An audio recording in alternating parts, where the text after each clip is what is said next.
안녕하세요. 마이웨이입니다. 시장이 계속 지루한 횡보장을 보이고 있습니다. 비트코인은 지금 4만 달러 아래로 떨어져 가지고 4만 달러 선에서 계속 오르고 내리고를 반복하고 있고요.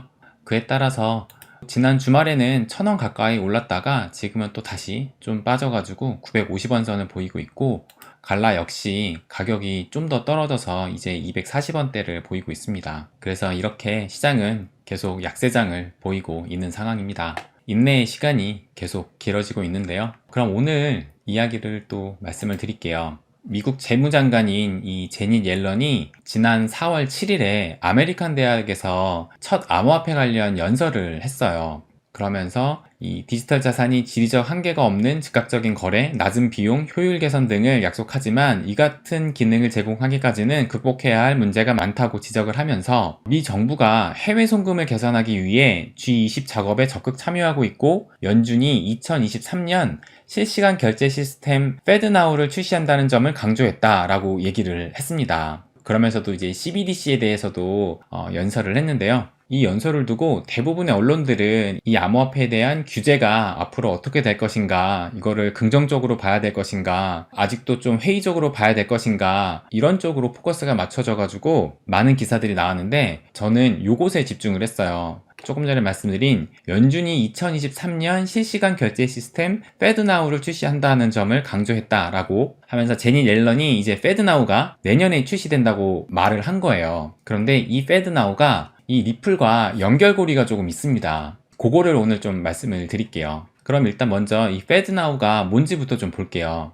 보면은 FedNow는 모든 사람의 지불 속도를 높이기 위해 제한된 실시간 총액 결제 서비스입니다 라고 되어 있어요. 그러면서 FedNow는 연중 무휴 24시간 운영이 된다고 하고, 그리고 이 FedNow 시스템은 이런 그림에 따라서 보내는 사람이 금융기관을 통해서 보내면 FedNow 서비스를 이용해서 상대방 금융기관으로 들어가고, 이 금융기관을 통해서 수취인이 자금을 받게 되는, 어떻게 보면 간단한 시스템인데, 이 중간에 이제 FedNow 시스템이 들어간다고 생각을 하시면 됩니다. FedNow를 출시된다는 얘기는 몇 년 전부터 나왔던 얘기예요. 그래서 우리나라도 2020년 2월에 미 연준의 실시간 총액결제 방식 소액결제 시스템인 FedNow에 대해서 구축하는 추진 배경과 이 시사점에 대해서 이 보고서를 작성을 한 적도 있어요. 그래서 이 FedNow 같은 경우가 미국에서는 2023년, 2024년에 미 연준에서 이제 도입이 될 것이고, 그 다음에 이 외에도 뭐 스웨덴, 멕시코, 호주, 유럽, 홍콩 등 다른 나라에서도 비슷한 소액결제 시스템이 이렇게 나와 있다라는 이런 보고서가 있었습니다.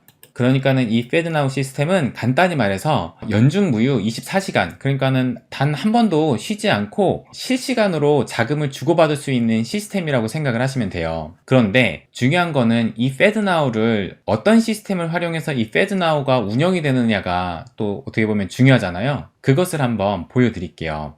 보시게 되면 볼란테라는 자금 결제 회사가 있습니다. 이 볼란테가 FedNow, 즉시 지불을 위한 연방준비제도이사회의 파일럿 프로그램에 합류했다고 2021년 1월에 이렇게 발표를 했었어요. 그러면서 우리 회사, 그러니까 볼란테는 미국 중앙은행인 연방준비제도이사회가 운영하는 미국을 위한 즉시 지불 서비스 작업을 시작할 금융기관, 지불 프로세서 및 기술회사에 선별된 그룹 중 하나입니다 라고 이렇게 나와 있습니다. 그러니까 연준에서 2023년, 2024년도까지 이 FedNow를 만들 건데, 그 FedNow를 만들 파일럿 프로그램에 이 볼란테라는 회사가 합류를 했다라고 발표를 한 거예요. 그러면 이 볼란테라는 회사가 어떤 회사이냐, 이걸 한번 좀 볼게요. 우리는 20년 동안 모든 규모의 금융기관에서 신뢰할 수 있는 전략적 파트너로 봉사한 경험을 가진 글로벌 금융 기술 회사라고 이렇게 소개를 하고 있습니다. 그런데 이 볼란테가 리플의 주요 파트너사 중 하나입니다. 이걸 한번 보여드리면, 이 기사가 뭐냐면 이제 시티은행이 이 볼란테와 파트너십 연장을 발표했다라는 건데, 소개를 이렇게 했어요. 시티은행은 지불 및 금융 메시지 솔루션의 글로벌 제공업체인 주요 리플 파트너 볼란테 테크놀로지와 오랜 파트너십 연장을 발표했습니다 라고 이렇게 돼 있습니다. 그러니까는 이 볼란테와 리플은 2015년부터 파트너 관계를 유지하고 있었어요. 그래서 이 볼란테 홈페이지에 보시게 되면 볼란테는 볼페이라는 국경 간 결제 시스템을 더 보유하고 있는데, 여기 보시게 되면은 리플이 나와 있습니다. 그러니까 이 볼페이는 볼란테가 만든 국경 간 결제 네트워크인데 그 중에서 리플사의 리플렛을 활용한 지원도 지금 가능한 것입니다. 그런데 더 긍정적인 부분은 여길 보시면 볼란테 플랫폼은 XRP를 통해 결제하는데 사용할 수 있습니다 라고 되어 있어요. 볼란테와 리플 여기를 보시게 되면 2015년 10월에 출시된 초기 볼페이 허브 리플 통합 기능을 기반으로 볼란테는 2016년에 새로운 리플 솔루션을 구축했으며 볼페이 파운데이션 결제 개발 플랫폼의 구성 요소로 사용할 수 있으며 모든 은행, 재무 또는 결제 플랫폼에서 동일한 기능을 제공합니다. 그러면서 볼란테 테크놀로지 이 트위터에 이런 질문을 누군가 올렸대요. XRP가 이 플랫폼에 대한 가능한 결제 메커니즘이 될까요? 라고 질문을 했는데 볼란테는 다음과 같은 답변으로 모두를 놀라게 했습니다 라고 되어 있어요. 그러면서 이렇게 대답을 했는데 볼란테의 플랫폼은 리플 커넥션을 활용하여 XRP를 통해 결제될 수 있습니다 라고 이렇게 답변을 했다고 합니다. 그러니까는 이 볼란테와 리플과의 관계가 상당히 깊다는 것을 좀 알 수가 있습니다. 보시게 되면은 이런 보고서도 있어요. 이 볼페이가 리플 프로세스 모듈을 활용한다라는 이 2장짜리 보고서가 있는데요.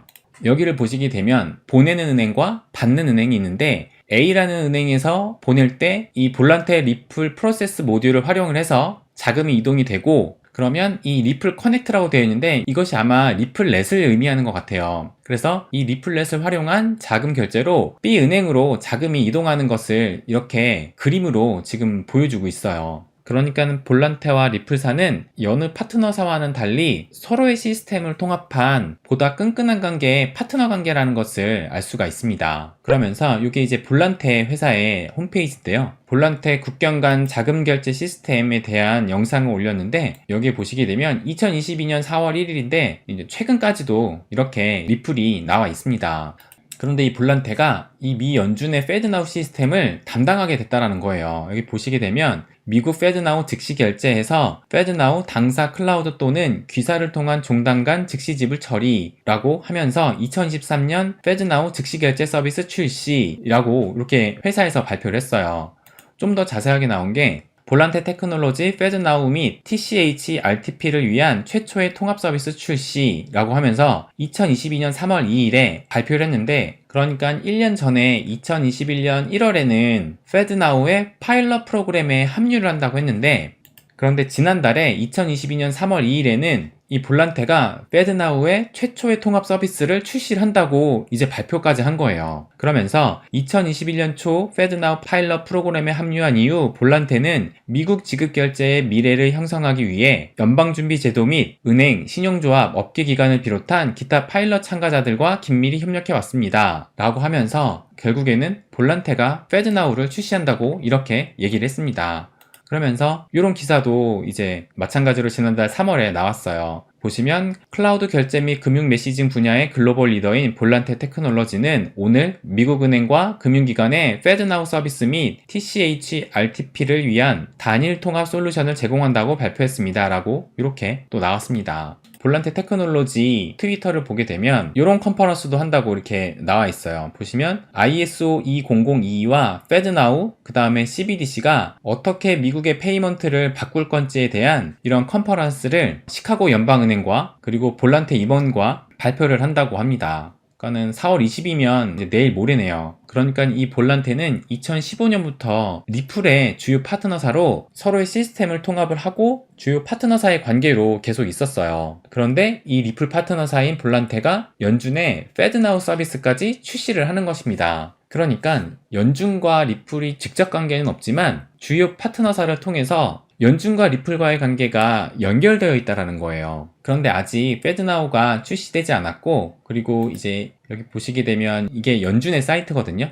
연준의 이 페드나우 서비스 목표는 2023년이라고 이렇게 얘기를 했기 때문에 정말 이 페드나우 서비스가 어떤 방식으로 운영이 될지는 내년이 돼봐야지 알겠지만 일단 볼란테에서 이 페드나우를 구축을 한다면 리플사도 한 부분을 담당할 수 있는 가능성이 커졌다고 생각을 합니다. 그러니까는 구체적으로 볼란테가 어떤 방식으로 방식으로 해가지고 FedNow를 할 건지 전반적인 큰 그림은 나오지 않았지만 일단 볼란테의 주요 파트너사가 리플사인 만큼 이 리플렛을 활용한 시스템이 구축될 가능성도 좀 높아 보이고, 그리고 이 볼란테 트위터에도 이렇게 말을 했지만 XRP를 통해서도 결제할 수 있다고 이렇게 얘기를 한 만큼 장기적으로 보면 이 XRP를 활용할 가능성도 배제할 수 없다고 생각을 합니다. 그러니까는 아직까지는 구체적인 게 없어서 좀 희망회로일 수도 있지만 그래도 볼란테와 리플사는 아직까지 주요 파트너사로 협력하고 있다는 것은 사실입니다. 그 부분이 긍정적이다라고 생각을 해요. 그래서 며칠 전에 이 미국의 재무장관 제니 옐런이 암호화폐에 대해서 연설을 했는데 페드나우를 출시한다는 점을 직접적으로 언급했다는 것에 큰 의의가 있다고 생각을 했습니다. 그래서 앞으로 페드나우가 어떻게 출시가 되고 또 이 페드나우 이면에서는 어떤 시스템이 돌아갈지 우리가 한번 주목해 볼 필요가 있다고 생각이 드네요. 네, 오늘은 미 재무장관이 잠깐 언급했던 이 페드나우에 대해서 좀 더 깊숙하게 리플과 연관지어서 말씀을 드렸어요. 어떻게 보면은 약간의 희망회로가 섞인 내용일 수도 있는데 그래도 뜬구름 잡는 것이 아닌 상당한 개연성이 높다고 생각을 해서 말씀을 드렸습니다. 네, 오늘도 제 이야기 들어주셔서 감사합니다. 그럼 오늘은 여기까지 하겠습니다. 항상 시청해주셔서 감사드립니다. 부자가 되는 길, 마이웨이.